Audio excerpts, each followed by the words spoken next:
दोस्तों नमस्कार, संजीवनी रिसर्च में आपका स्वागत है।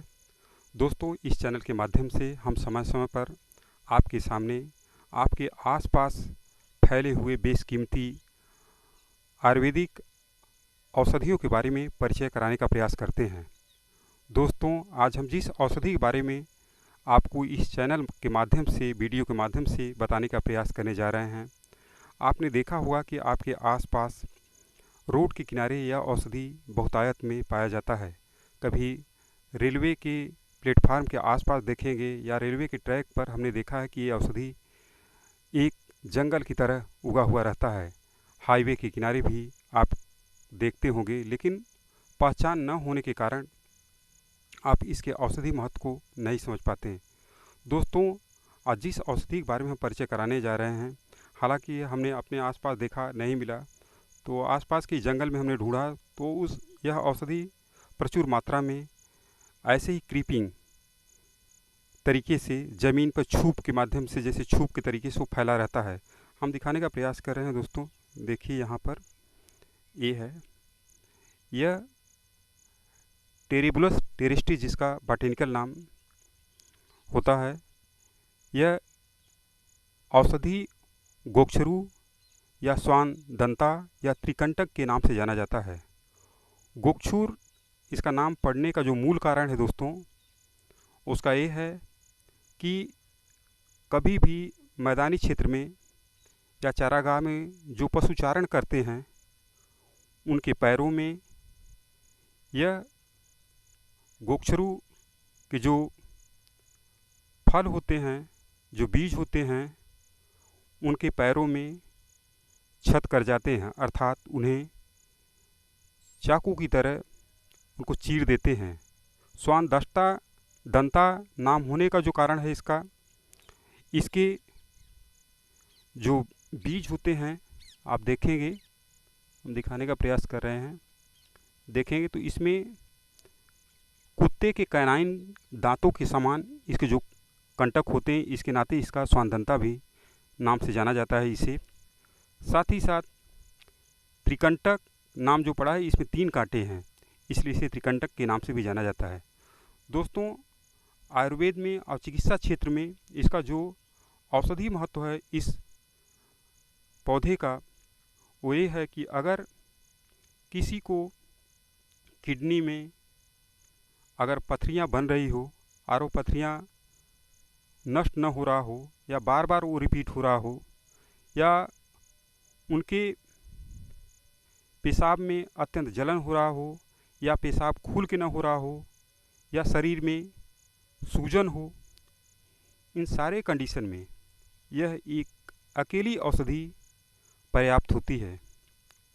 दोस्तों, आप देख रहे हैं कि अगर हम दिखाने का प्रयास करें तो आपके यहाँ पर जहाँ से हम वीडियो बना रहे हैं, ये ऐसे ही फैला हुआ है, आप देख रहे हैं।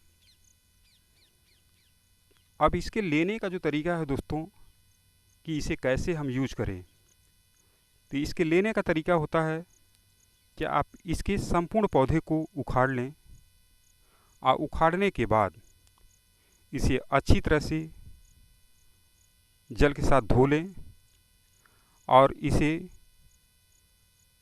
पीस करके क्वाथ बना करके आप सुबह शाम यूज कर सकते हैं, या तो इसके पंचांग को आप उखाड़ करके काढ़ा बना करके, अर्थात 1 लीटर पानी ले लीजिए, उसमें इस पौधे के संपूर्ण पंचांग को, संपूर्ण पंचांग से मतलब है तना, पत्ती, फल, बीज, फूल, अर्थात होल प्लांट, संपूर्ण पौधा ही, आप उसे 1 लीटर पानी में उबाल लें।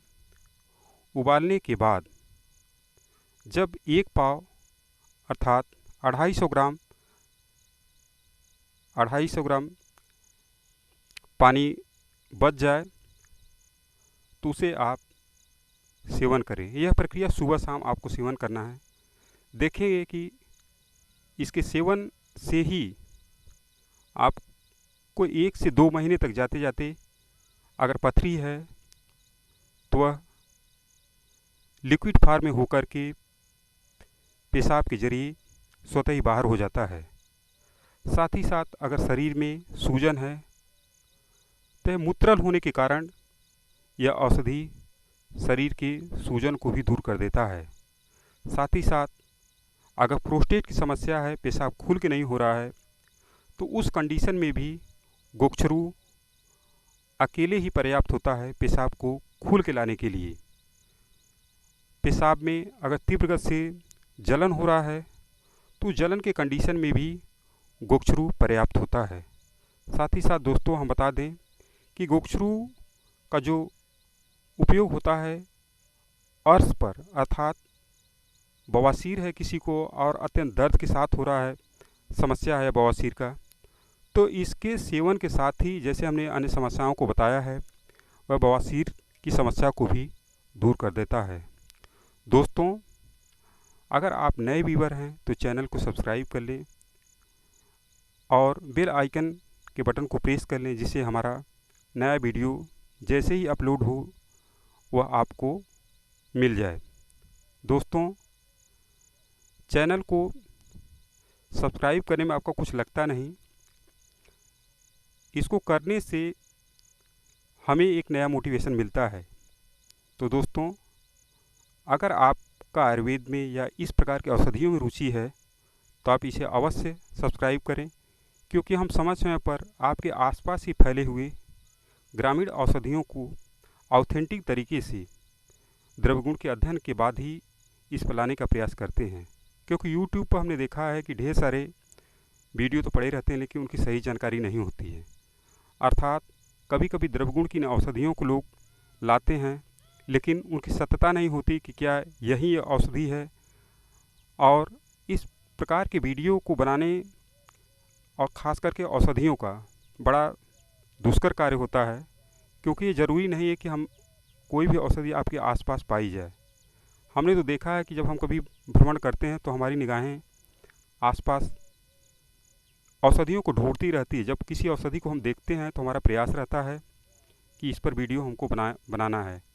अब हो सकता है वो औषधि हमारे पास से 10 किलोमीटर की दूरी पर हो या 40 किलोमीटर की दूरी पर हो, लेकिन प्रयास रहता है कि आपके सामने लाने का प्रयास हम करें। जय हिंद।